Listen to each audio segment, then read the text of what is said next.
When the Work's All Done This Fall was written by D.J. O'Malley. D.J. O'Malley was the son of a cavalryman who was stationed at Fort Billings, Montana. When he was a young man, he saw the XIT cowboys coming up the trail, and he was standing right by his father at the time.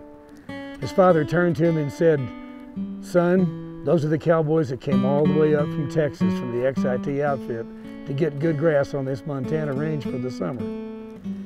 The boy kept watching these fellows and he said, "Dad, I don't want to be a military man. I want to be like them." So at a very young age, he became one of the best cowboys in the whole Northwest. And he became known as a rep. A rep at the time was a man who represented cattlemen in buying cattle and selling cattle.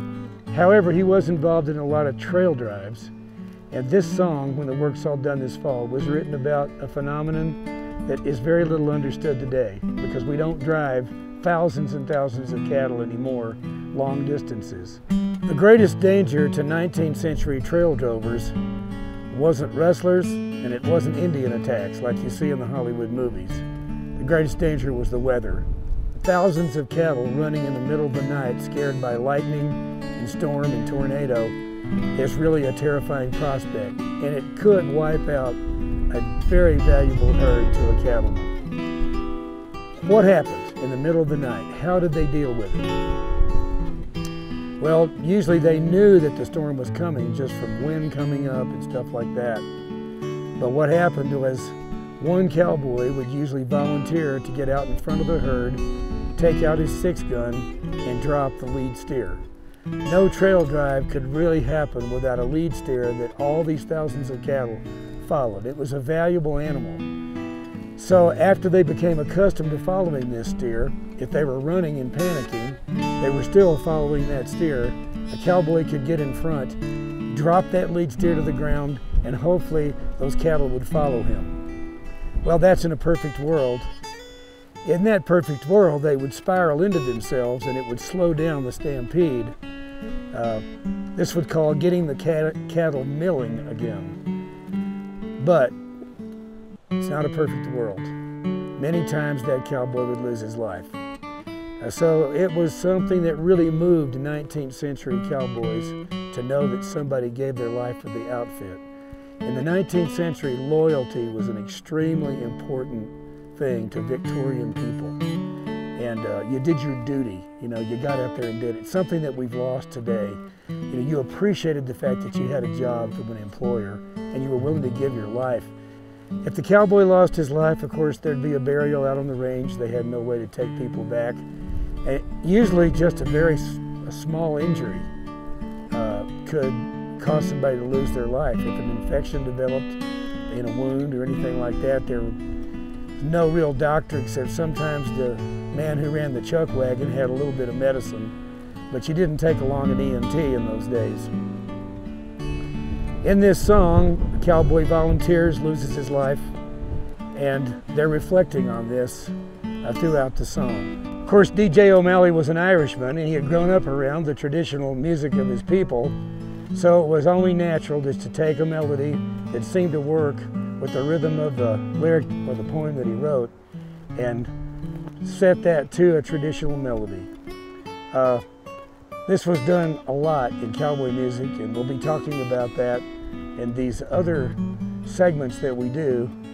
Irish music was probably the primary background music for almost every 19th century cowboy song, with the exception of a little bit of Latino music creeping in from the Mexicans, who actually took their sounds from the Irish, because polka and that kind of music, very popular in Ireland, was very popular in Mexico. So here's a tribute to one of the older cowboys who volunteered to turn the herd. Keep in mind, older was about 20 or 30 years old, as the average age of death in 1900 was 40 years old. The cowboys never got over this sacrifice that he made. The weather came up, maybe a little bit of warning, but not the kind of warning that we get today. And all of a sudden it was on top of them, and somebody had to do the job. We could use men like that today.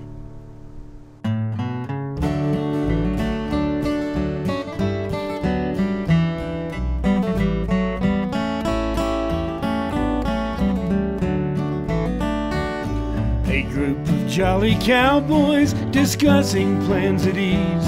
Says one, I'll tell you something, boys, you will listen, please. I'm an old cowpuncher, you see me dressed in rags. I used to be a good one, boys, and I went on great big jags. I've got a home, boys, a good one, you all know, though I haven't seen it since very long ago. Going back to Dixie once more to see them all. I'm going to see my mother when the work's all done this fall. When I left my home, my mother for me cried. She begged me not to go, boys, for me she would have died. Mother's heart is aching, breaking for me, that's all.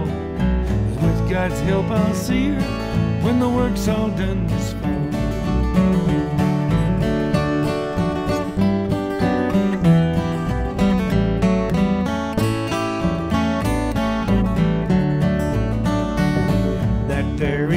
This cowboy went out to stand his guard. Night was dark and cloudy, it was storming very hard. The cattle, they got frightened and they rushed in wild stampede, and the cowboy tried to head them while riding at full speed. Riding in the darkness so loudly he did shout, trying hard to head them, turn the herd about. His saddle horse did stumble, and upon him it did fall. He won't see his mother when the work's all done this fall.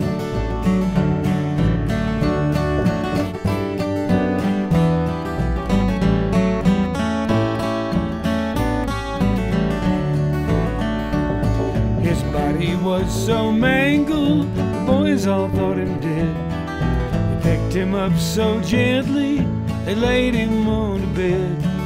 He opened up his blue eyes, and looking all around, he motioned to his comrades to come near him on the ground. He said, send my mother my wages, boys, the wages I have earned. I'm so afraid, boys, the last steer I've turned. I'm headed for a new range, I hear the master call. I'll not see my mother when the work's all done this fall. So Fred, you take my saddle, George, you take my bed, Bill, take my old pistol after I am dead. Please think of me kindly when you look upon them all. I'll not see my mother when the work's all done this fall. Charlie was buried at sunrise, no tombstone for his head. Nothing but a little board, and this is what it said. Charlie died at daybreak, and he died from a fall. He'll not see his mother when the work's all done this